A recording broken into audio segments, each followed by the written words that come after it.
ಇನ್ನು ಗದಗದಲ್ಲಿ ಸಾರಿಗೆ ಬಸ್ಗೆ ಕಲ್ಲು ತೂರಾಟ ನಡೆಸಿದ್ದಾರೆ. ಬಸ್ಸಿನ ಗಾಜು ಪುಡಿ ಪುಡಿಯಾಗಿದೆ. ಹುಬ್ಬಳ್ಳಿಯಿಂದ ಗದಗದ ಕಡೆಗೆ ಬಸ್ ಬರ್ತಿದ್ದಾಗ ಈ ಘಟನೆ ನಡೆದಿರೋದು. ಗದಗದ ಮಾರ್ಗವಾಗಿ ಹೊಸಪೇಟೆಗೆ ಬಸ್ ತೆರಳುತ್ತಾ ಇತ್ತು. ಬೈಪಾಸ್ಗೆ ಬರ್ತಿದ್ದ ಹಾಗೆ ಬಸ್ ಮೇಲೆ ಕಲ್ಲು ತೂರಾಟ ನಡೆಸಿದ್ದಾರೆ. ಇವತ್ತು 2 ಕಡೆಗಳಲ್ಲಿ ಈ ತರ ಆಗಿರೋದು. ಬೈಕ್ನಲ್ಲಿ ಬಂದಂತ ಇಬ್ಬರು ಮುಸುಕುದಾರಿಗಳು ಈ ಕೃತ್ಯ ಎಸಗಿದ್ದಾರೆ ಗದಗದಲ್ಲಿ. ಕೋಲಾರ ಮತ್ತೆ ಗದಗ 2 ಕಡೆಗಳಲ್ಲಿ ಬಸ್ ಮೇಲೆ ಕಲ್ಲು ತೂರಾಟ ಆಗಿರೋದು. ಕೋಲಾರದಲ್ಲಿ ನಿಂತಿದ್ದಂತಹ ಬಸ್ ಮೇಲೆ ಕಲ್ಲು ತೂರಾಟ ನಡೆಸಿದ್ದಾರೆ ಕಿಡಿಗೇಡಿಗಳು. ಬಸ್ನ ಕಿಟಕಿ ಗಾಜು ಒಡೆದು ಪುಡಿ ಪುಡಿ ಆಗಿರೋದು ಒಂದು ಕಡೆ ನೋಡ್ತಾ ಇದ್ದೀರಾ. ಮತ್ತೊಂದು ಕಡೆ ಗದಗದಲ್ಲಿ ನಡೆದಿರುವಂತಹ ಘಟನೆ. ರಸ್ತೆಯಲ್ಲಿ ಹೋಗ್ತಾ ಇದ್ದಂತಹ ಬಸ್ಸು ಅಲ್ಲಿ ಬೈಪಾಸ್ ಸಮೀಪಿಸ್ತಾ ಇದ್ದ ಹಾಗೆ ಮುಸುಕುದಾರಿಗಳು ಬೈಕಲ್ಲಿ ಬಂದು ಬಸ್ ಮೇಲೆ ಕಲ್ಲು ತೂರಾಟ ನಡೆಸಿ ಅಲ್ಲಿಂದ ಎಸ್ಕೇಪ್ ಆಗಿದ್ದಾರೆ.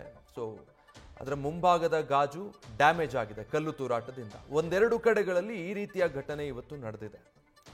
ಬಸ್ಗಳನ್ನು ನೌಕರರೇ ಗುರಿಯಾಗಿಸೋದಿಲ್ಲ, ಆದರೆ ನೌಕರರ ಮುಷ್ಕರದ ಸಂದರ್ಭದಲ್ಲೇ ಯಾವ ರೀತಿ ಕಿಡಿಗೇಡಿಗಳು ಕಲ್ಲು ತೂರಾಟ ನಡೆಸಿರೋದು, ಬಸ್ಗಳ ಸಂಚಾರ ಆಗಬಾರ್ದು ಅನ್ನೋ ಕಾರಣಕ್ಕ ಅಥವಾ ಸುಮ್ಮನೆ ಕಿಡಿಗೇಡಿ ಕೃತ್ಯ ಎಸಗೋದಕ್ಕೆ ಈ ರೀತಿ ಮಾಡಿದ್ದಾರಾ ಅನ್ನೋದು ಗೊತ್ತಾಗಬೇಕು. ಸಾರ್ವಜನಿಕ ಆಸ್ತಿಯನ್ನು ಹಾನಿ ಮಾಡಿದ ಹಾಗೆ ಇದೆ.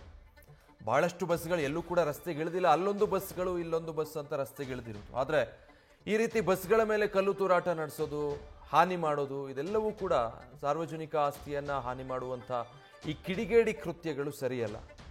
ಹೆಚ್ಚಿಗೆ ಆ ರೀತಿಯದ್ದಾಗಿಲ್ಲ, ಬಟ್ ಕೋಲಾರ ಮತ್ತು ಗದಗ 2 ಕಡೆಗಳಲ್ಲಿ ಆಗಿದೆ. 2 ಬಸ್ಗಳ ಮೇಲೆ ಕಲ್ಲು ತೂರಾಟ ಆಗಿರೋದು.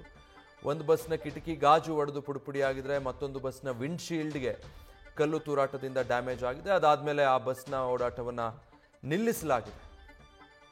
ಗದಗ ಹಾಗೂ ಕೋಲಾರದಲ್ಲಿ ನಡೆದಿರೋ 2 ಘಟನೆಗಳು ಇದು. ಇದನ್ನು ಹೊರತುಪಡಿಸಿದ್ರೆ ಇನ್ನು ಕೆಲವು ಕಡೆಗಳಲ್ಲಿ ನೌಕರರು ನಾವು ಬಸ್ ಚಲಾಯಿಸೋದಿಲ್ಲ ಅಂತ ಕೂತಿದ್ದಾರೆ. ಕೆಲವು ಅಧಿಕಾರಿಗಳು ನೌಕರರ ಮನವೊಲಿಸಿ ಅಥವಾ ಕ್ರಮ ಆಗುತ್ತೆ ಅಂತ ಹೇಳಿ ಎಚ್ಚರಿಕೆ ರವಾನೆ ಮಾಡಿ ಕೆಲವು ಬಸ್ಗಳನ್ನು ಡಿಪೋದಿಂದ ಹೊರಗೆ ತೆಗೆಯೋ ಹಾಗೆ ಮಾಡಿದ್ದಾರೆ.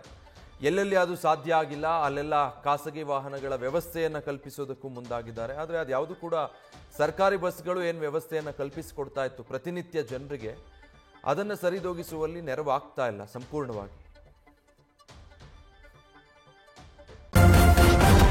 ನ್ಯೂಸ್ ಫಸ್ಟ್ ನಿರ್ಭೀತಿಯಿಂದ ನಿಮ್ಮ ಪರವಾಗಿ.